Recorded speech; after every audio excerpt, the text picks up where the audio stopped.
जब आंखों में अरमान लिया, मंजिल को अपना मान लिया, मुश्किल क्या है आसान क्या, जब ठान लिया तो ठान लिया। अगर साथियों अंदर जुनून है तो सफलता भी घुटने टेक देती है। जय हिंद साथियों। हो चुका आगाज रण का तो अंजाम की क्या परवाह साथियों। तो साथियों ये आपका जो अंतिम प्रहार सीरीज में लेकर आया हूं, यहां से आप साथियों एग्जाम देने के बाद आइएगा और मिलाइएगा साथियों। बहुत सारे प्रश्न आपके प्रत्येक शिफ्ट में फंसने वाले हैं। बस साथियों पेपर का इंतजार कीजिए और प्रत्येक वीडियो साथियों इस सीरीज का देखना ना भूलिए साथियों। तो साथियों ये आपका अंतिम प्रहार सीरीज का दूसरा वीडियो है। इसके पहले मैंने एक वीडियो कंप्लीट कर दिया है, नीचे लिंक डिस्क्रिप्शन में है। उम्मीद है आपने जरूर देखा होगा, ना देखे हो तो जरूर देखें साथियों।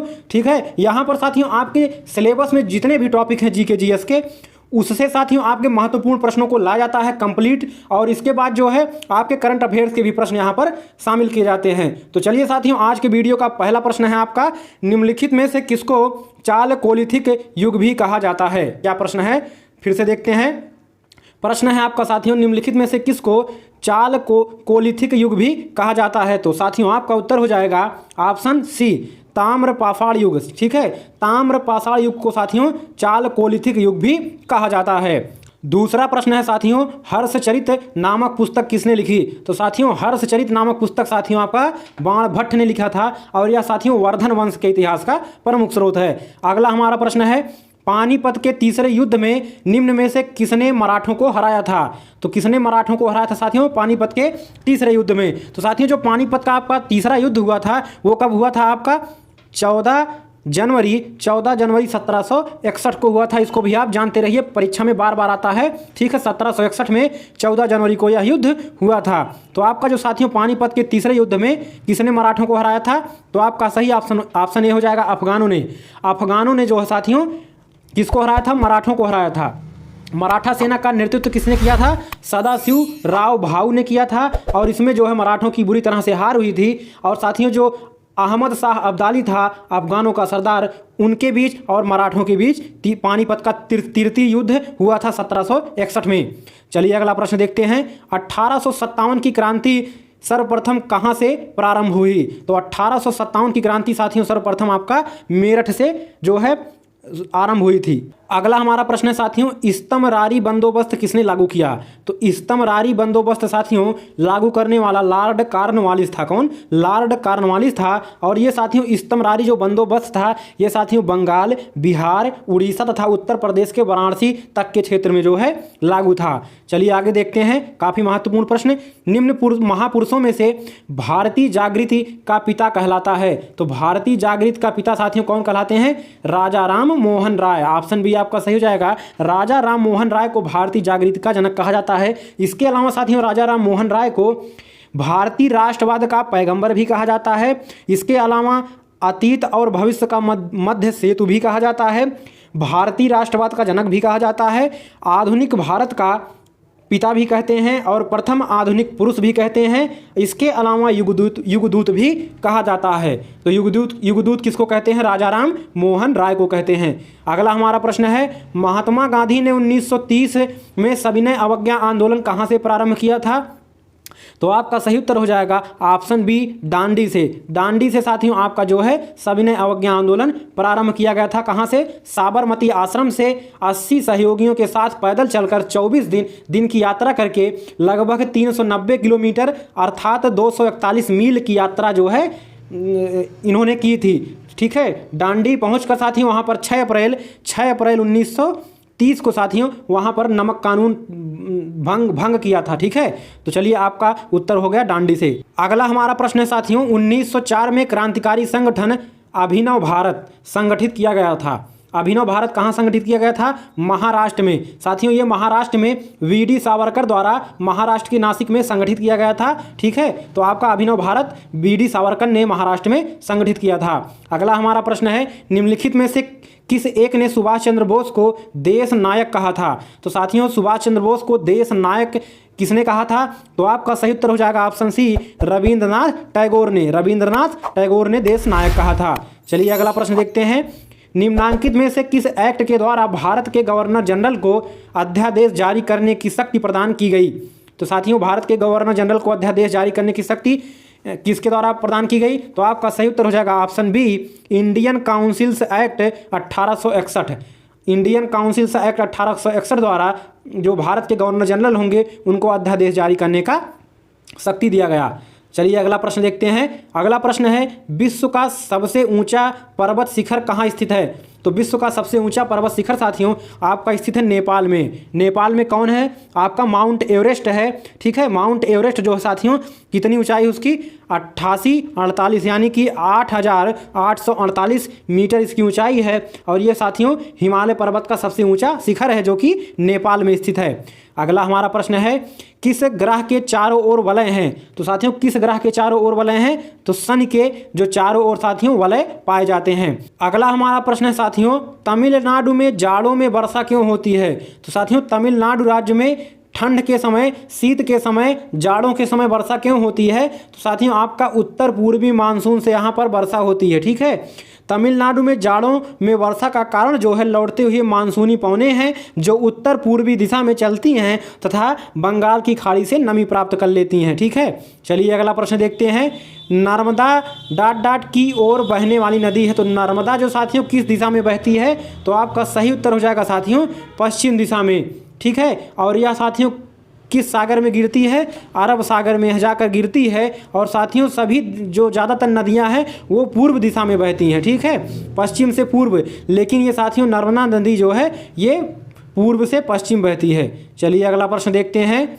भारत वन स्थिति रिपोर्ट 2021 के अनुसार देश में कुल वनावरण क्षेत्र है कितना है वर्तमान में? तो आपका सही उत्तर हो जाएगा साथियों ऑप्शन ए 21.71%। 21.71% जो है ये कुल भौगोलिक, भारत के कुल भौगोलिक क्षेत्र का 21.71% जो है वनावरण क्षेत्र है। यानी कि इतने क्षेत्र पर जो है क्या वन है? कितना? लगभग 7,13,789 वर्ग किलोमीटर क्षेत्र पर। चलिए अगला प्रश्न देखते हैं। भारतीय आर्थिक समीक्षा डॉट डॉट डॉट द्वारा प्रकाशित करता है। कौन प्रकाशित करता है साथियों? तो आपका सही उत्तर हो जाएगा ऑप्शन बी, वित्त मंत्रालय। जो वित्त मंत्रालय है साथियों ये भारतीय आर्थिक समीक्षा प्रकाशित करता है। अगला हमारा प्रश्न है, वित्तीय वर्ष 2020-21 के अनुसार भारत का सबसे बड़ा मक्का उत्पादक राज्य कौन सा था? तो 2021 में साथियों सबसे बड़ा मक्का उत्पादक राज्य कौन सा था? तो आपका सही उत्तर हो जाएगा कर्नाटक। ठीक है, सबसे ज़्यादा मक्का उत्पादक राज्य कर्नाटक है। अगर गन्ना उत्पादन की बात करें तो उत्तर प्रदेश है। ठीक है, सबसे ज़्यादा चीनी भी उत्तर प्रदेश में होता है, इसलिए उत्तर प्रदेश को चीनी का कटोरा भी कहते हैं। ठीक है, और साथियों अगर जो है गेहूं की बात करें तो उत्तर प्रदेश है, चावल की बात करें तो पश्चिम बंगाल है पहले स्थान पर। अगला प्रश्न देखते हैं, जीएसटी क्या है? जीएसटी साथियों क्या है? एक अप्रत्यक्ष कर है। इसको जानते रहिए, बहुत ही महत्वपूर्ण प्रश्न होने वाला है। ठीक है, जीएसटी साथियों क्या है? एक अप्रत्यक्ष कर है, अप्रत्यक्ष कर है। ठीक है, अगला हमारा प्रश्न है, नीति आयोग के अध्यक्ष निम्नलिखित में से कौन है? तो नीति आयोग के अध्यक्ष कौन होते हैं साथियों? जो नीति आयोग के अध्यक्ष होते हैं वो आपके प्रधानमंत्री होते हैं। ठीक है, जो साथियों जैसे अगर पूछा जाए वर्तमान में कौन है, तो वर्तमान में जो हमारे प्रधानमंत्री होंगे वही नीति आयोग के अध्यक्ष होंगे। तो वर्तमान में हमारे नरेंद्र मोदी जो है नीति आयोग के अध्यक्ष हैं। ठीक है, अगला प्रश्न देखिए साथियों, भारतीय रिजर्व बैंक का राष्ट्रीयकरण किस वर्ष किया गया? तो जो साथियों पहले ये देखते हैं कि भारतीय रिजर्व बैंक की स्थापना साथियों कब हुई थी? तो भारतीय रिजर्व बैंक की स्थापना साथियों 1 अप्रैल 1935 को जो है हुआ था। ठीक है, reserve bank of India act के तहत हुआ था। 5 करोड़ रुपए के साथ हुआ था इसकी स्थापना। पुनः से साथियों जब देश आज़ाद हुआ तो 1 जनवरी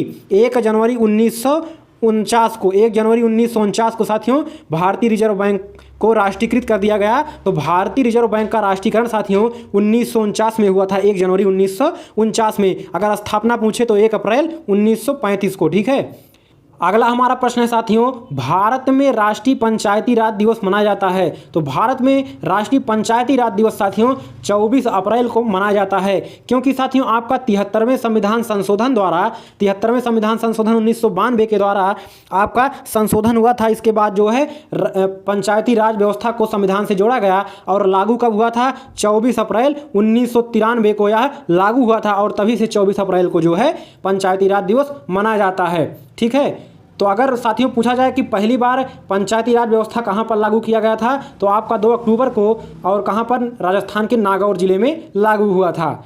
ठीक है, अगला हमारा प्रश्न है, लोकसभा के अध्यक्ष को कैसे हटाया जा सकता है? तो लोकसभा के सदस्य को साथियों लोकसभा के सभी सदस्यों के बहुमत से पारित संकल्प के द्वारा, ठीक है, लोकसभा के ही सदस्यों द्वारा पारित किया जाता है, तो उसी के द्वारा जो है लोकसभा अध्यक्ष को हटाया जा सकता है।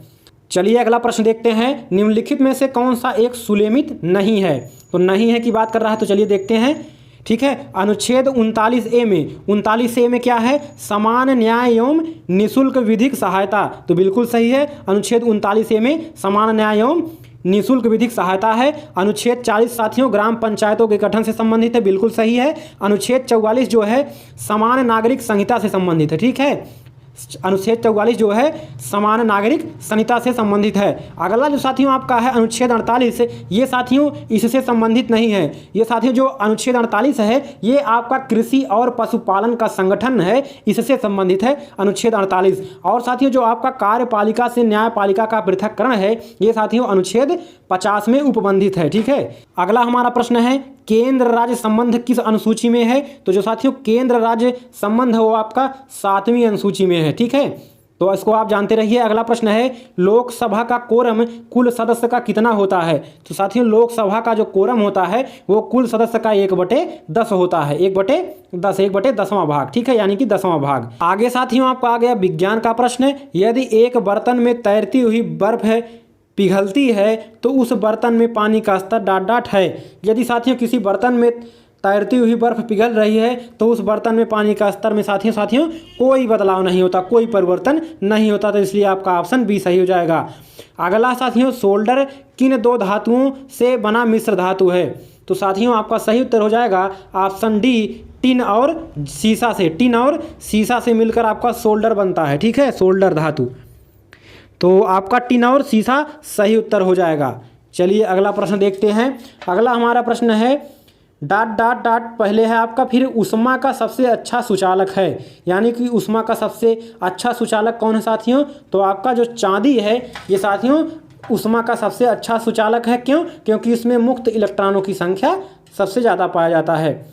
अगला हमारा प्रश्न है, निम्नलिखित में से किसको कोशिका का शक्तिगृह कहते हैं? Power house. तो साथियों आपका किसको कहते हैं? माइटोकॉन्ड्रिया को। किसको?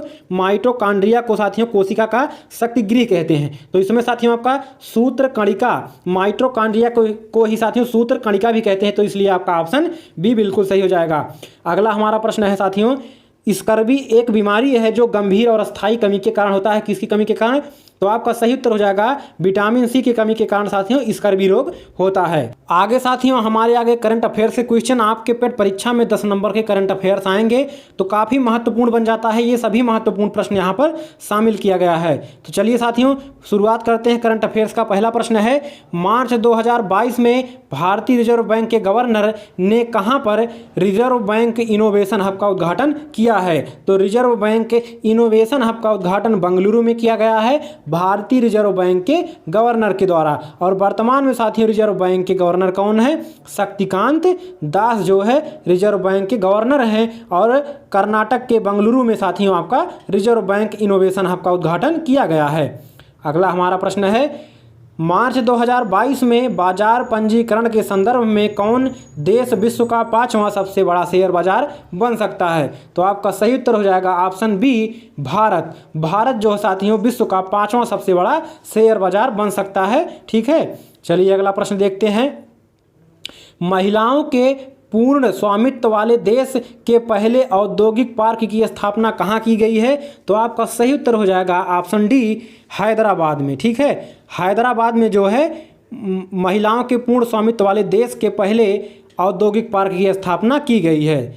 अगला हमारा प्रश्न है साथियों, अप्रैल 2022 में जारी 36वीं वार्षिक फोर्ब्स अरबपतियों की सूची 2022 में मुकेश अंबानी किस स्थान पर हैं? ठीक है, तो फोर्ब्स साथियों में जो साथियों सूची जारी की है अरबपतियों की, उसमें साथियों मुकेश अंबानी जो है साथियों 10वें स्थान पर थे। अप्रैल 2022 का आंकड़ा है। ठीक है, वर्तमान में किस स्थान पर हैं आप नीचे कमेंट करके बताइएगा। अगला हमारा प्रश्न है, जनवरी 2022 में इसरो के किस संचार उपग्रह को सेवा मुक्त कर दिया गया है? तो आपका सही उत्तर हो जाएगा ऑप्शन ए, यानी कि इनसैट 4B। इनसैट 4B को साथियों सेवा मुक्त कर दिया गया है। ठीक है, ये साथियों संचार उपग्रह था। अगला हमारा प्रश्न है, भारत की पहली स्टील स्लैग रोड किस शहर में बनाई गई है? तो आपका सही उत्तर हो जाएगा ऑप्शन सी, यानी कि सूरत में। सूरत में आपका साथियों, ठीक है, पहली स्टील स्लैग रोड बनाई गई है। अगला हमारा प्रश्न है, देश के पहले सी वीड पार्क की स्थापना किस राज्य में की जाएगी?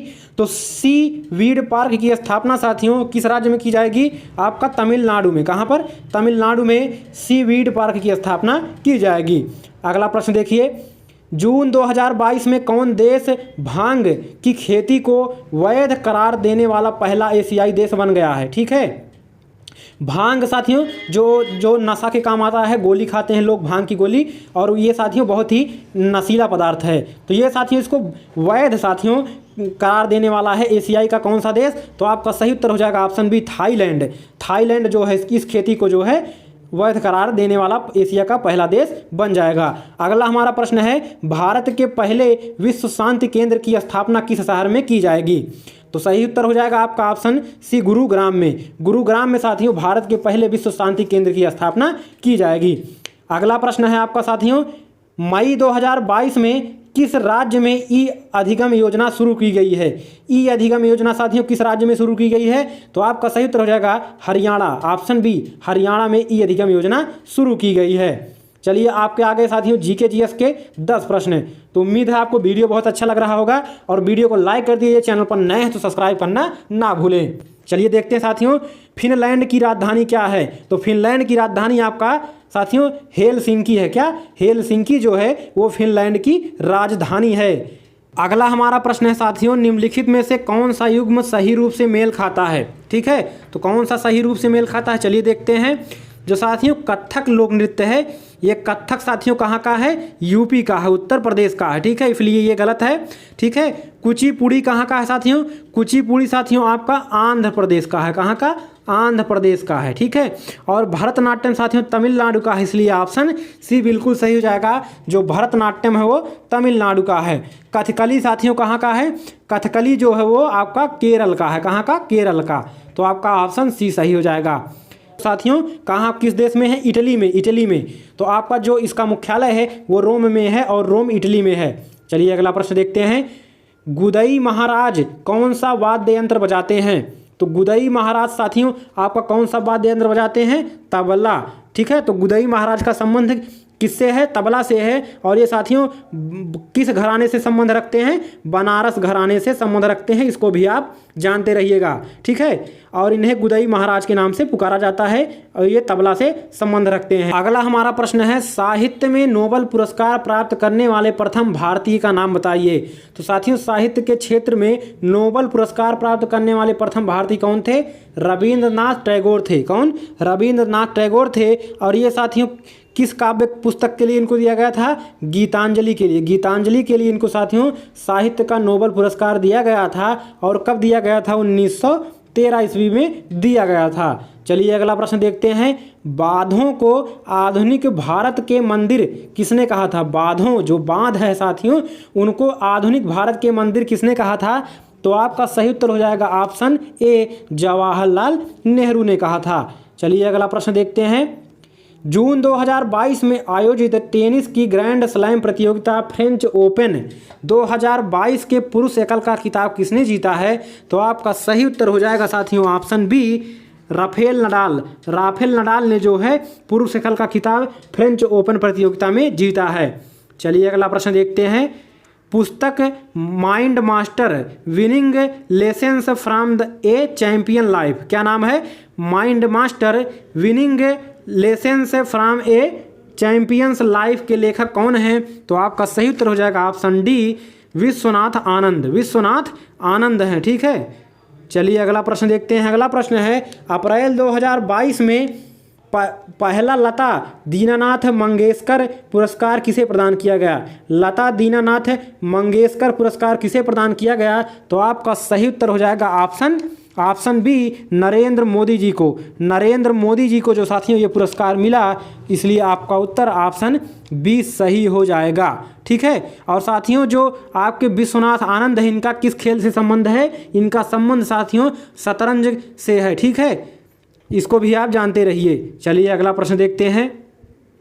अगला प्रश्न है, मई 2022 में संपन्न हुई इंडियन प्रीमियर लीग IPL के 15वें संस्करण का खिताब किसने जीता? तो आपका सही उत्तर हो जाएगा ऑप्शन बी, गुजरात टाइटंस ने जीता था। और इसके कप्तान साथियों हार्दिक पांड्या थे, और ये पहली बार जो है नई टीम बनी थी। तो उम्मीद है साथियों आपको वीडियो बहुत अच्छा लगा होगा। तो ऐसे ही बेहतरीन वीडियोज़ के लिए हमारे चैनल को सब्सक्राइब कर लीजिए और बेल आइकन दबा लीजिए, ताकि सभी वीडियोज़ की घंटी आप तक बजती रहे। तो अगली वीडियो में मुलाकात होगी, तब तक के लिए नमस्कार, जय हिंद, वंदे मातरम।